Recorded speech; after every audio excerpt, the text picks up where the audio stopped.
Podcast. I'm Jonas. And I'm TNT Dynamite Explosive One. Let's crack into another one. TNT, Yo. I saw, this is going to be a nostalgia-sode.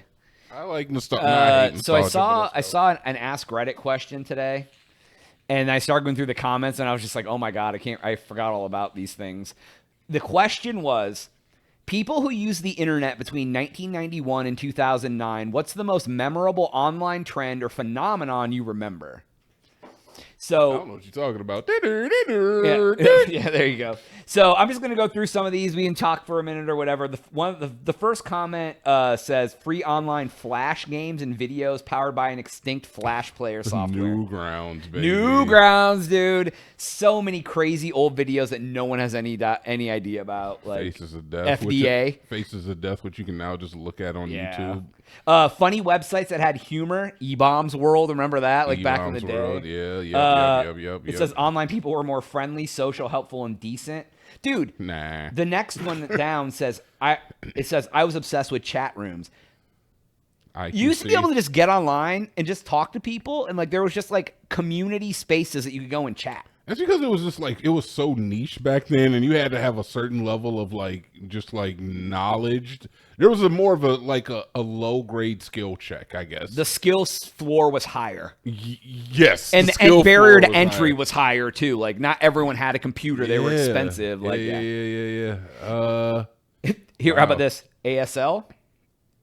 Age, sex, location. That's still kind of relevant today. Where the fuck does anyone say ASL? I've said ASL before. Where? It was ironically, though. But if you're like on a dating app, it has your age and your sex and your location. But not on like an app. I don't know. I've said in like chat before, I guess, in chats.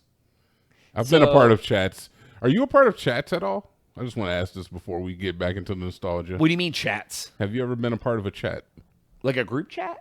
You know what come on, no. I'm talking about like a social media chat, live stream, TikTok chat, Twitch chat, no, YouTube chat. I've never really watched streamers. Have you ever like followed somebody on Twitter and started like making comments that gained traction about somebody else on chat? As a chat. You've never been a chatter. No. Okay. I will comment on Reddit comments. Is that the closest thing to chat?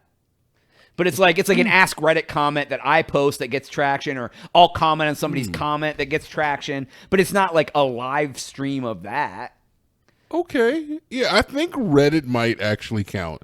Facebook does not, because Facebook is just like, I've definitely put a comment on a thread on Reddit, and that shit, my inbox, like rip inbox, like I've had that happen to me, and I'm like, oh my God, rip inbox, like I get it, like you get there early, man, because exactly, but you're a chatter, okay. So I mean, like, but I don't do that all the time. I don't. No. Yeah, but back to nostalgia. I was just wondering because like chatting was different back then. It was. People were just like, hey, what's up, dude? It was more visceral. It was more interpersonal.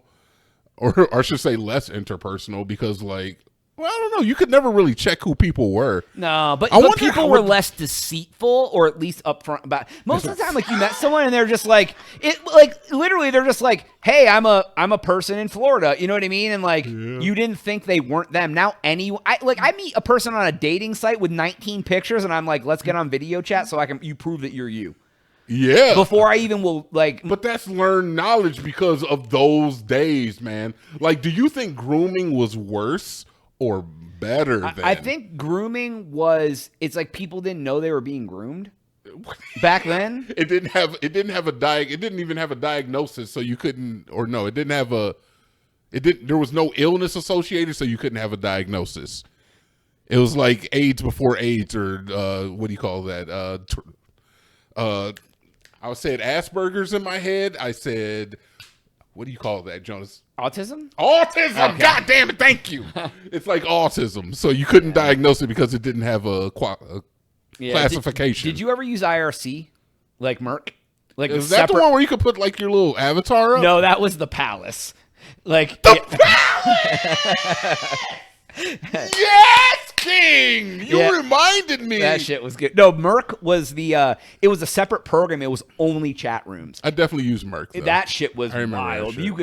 You could find a Yeah. lot of wild shit on the internet back then too. Yeah, That was like yeah. that was almost like torrenting before torrenting. Yeah. Back in the day. Like I honestly, when you said that, I can remember seeing 15F. It would be 15F chat the room. funny thing for Merc was be like so and so slapped so and so with a large trout. Do you remember that from the internet back in the day? It was like it was something you could type in and be like so and so slapped so and so with a large trout. I don't know why it was a thing, but I just remember seeing a lot of teenage girls or claiming to be, and I just wonder if like it was grooming bad, because honestly, for us to get to the point where we have the laws against the shit that we have now, it had to be a problem. yeah. I just wonder if like they were getting away with that shit easier back then. Two stories before the end of the episode. Go One, ahead. I used to go on Merc all the time, and you would find because we were in high school, so we would find like teen rooms and meet other kids that were teenagers, right? And me and somebody I won't say their name. Say it. No, Dare you? we met this girl that lived in where did she fucking live? Chardon or something, and like she was older than us. Oh no. We drove to her house. We used to go stay at her house. When you say older, do you mean like? We were in high school. She was like, how old was she? Nah, come on, be real. I'm trying to think. She was. You know if it was illegal or not.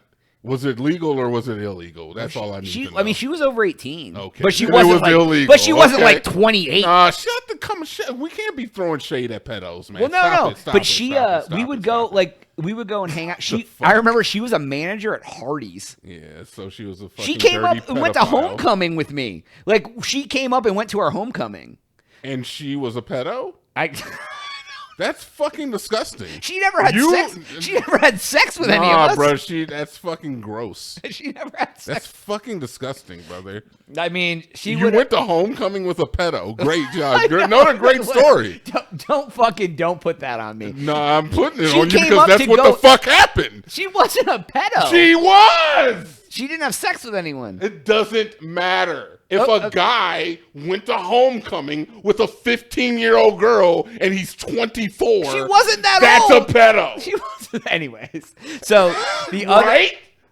Yeah, but that wasn't the case. I can't be 37 dancing at the homecoming One, prom. we weren't 15, and two, she wasn't 24. I don't, So, yeah, but I anyways. made numbers up, but it's So- still fucking gross. So the other story is there was another chat room we used to be in IRC, and a couple of my friends that I knew were in that. We would go in there and just chat, and there was this girl, and her name was it was something like Jenny21F or something like that. Like, and she was like the mod of the chat, and and like Is this another pedo story? she was the one that created all the chat. And my one friend was really into that chat room. Like she would be in there all the time. Yeah. She was like, and then later she was like, yeah, do you know Jenny 21 or whatever? I'm like, yeah. She's like, that's actually, I was like, yeah. I was like, I've been in that chat. She goes, that's actually a guy. They came All the clean to me time. and told me like, Yeah. and I was just like, the internet's a wild place. And that's the thing is like you could get away with it a lot easier. It was a lot like kids were a lot more susceptible. The reason we have laws in place now is because of the shit that was happening in those times. So I wonder if it was worse or if I think it's worse today. When I was watching the Tim Tebow that I brought up yesterday, the Tim Tebow interview, he also brought up like an application that showed like the amount of people that were actively where their accounts, or not accounts, but their what do you call that? Internet service providers. Either way, they were actively looking, downloading, or sending out CSAM. And What? he brought up New York City, What's CSAM? child sexual assault material. Oh, okay. Got you. And he brought up New York City, and it was just like an array of like red dots, like hundreds of them. And then he brought up another overlay that showed purple dots, and those were the ones that were being investigated, maybe like 20. Right, because you gotta get the worst of the worst, right? You're like, if one dude's sending out 17 terabytes a month, and one dude's sending out 7 pictures. Yeah. Which one are you trying to get? The one who had, like, you want to get the distributor, right? Yeah. Like, or the person who's creating it. yeah, right. Yeah, exactly. Yeah. I mean, well, if they're creating, they probably have the most. He said is that America is the #1 purchaser of that type of material, and number 3 on the list of I think trafficking of human trafficking. Yeah, dude, it's a real thing. The thing that's wild is that I like, may have that wrong, by the way. I just want to what? I just want to add the caveat that those numbers may be skewed. Right, but the thing that's crazy is it's crazy that the stuff that people say is the most like awful is the stuff that people secretly seek out the most. It's like the people who are like transgender porn, and then like you look at like these giant Republican states, the number one search is transgender porn. You know what I mean? It's like people are, and that's why you say like people like who they arrest people for like child stuff, and it's like it's always the people that like you'd be like, oh, that you would never think that someone who's in the clergy or someone who does this or something like finds these things, and then like it's just wild. Are you blaming Republicans and Christians for CSAM? No, not at all. No. I was saying no.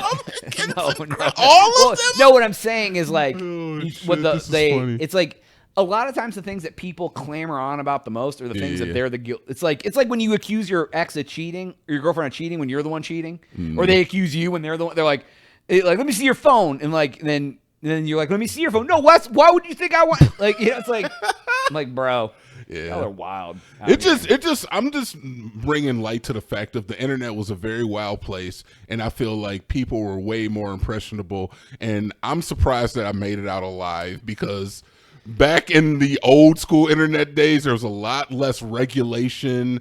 Like shit wasn't safe. Half the sites you didn't have to click a button that said I'm 18-year-olds or older. And nowadays you have to put a face scan in. So I just wonder if like, you know, if we really are like the lucky few that made it out of that time, and thank God we weren't born a female, because like the amount of sickos that wanted to try to, you know, do something weird, pretend to be women and end up dudes and like killing women and stuff. Yeah, that shit was all over the place, man. They made laws against it. It had to be all over the place. And that's the privilege of being a guy, right? Like when me and him went and met that girl, and we went and met other people off the internet. We never once thought, oh, this person could kill us, but they could have goddamn killed us.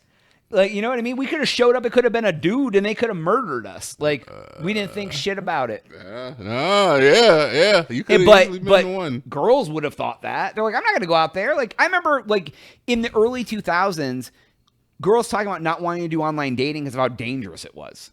Yeah. You know what I mean? And, like, and guys are like, whatever. It's still dangerous. It's still dangerous. Today. Absolutely. Yeah, it's wild, dude. I can't. Ugh. The internet's gross, dude. It's the worst thing that's ever happened to humanity. So what I will say is that the internet was grosser back then. If we're going nostalgia pilled here, the internet was grosser back then, but we didn't know. You know, it was kind of like it was like when you could smoke and it didn't do any harm to your body. Yeah. You know. Yeah, it's like that Chappelle skit. If the internet was real life and you walk around and people are just like trying to throw dick pills at you and shit. That's like, what it is now, yeah. It's wild. Now it's way worse. Oh. Because now you can see the lies before your eyes, and you got to be like wary, and everybody you're looking at them with an eye. Back then we were just kids having fun. Oh yeah, dude. Like I swear to God, any person I talk to on a dating app, if I'm like, you're a little too cute, I'm like, let's get on a video chat before we go get a coffee. We just bought that shit back then. It was great, like, man. oh my God, a model's interested in me? That's wonderful. There's singles in my neighborhood?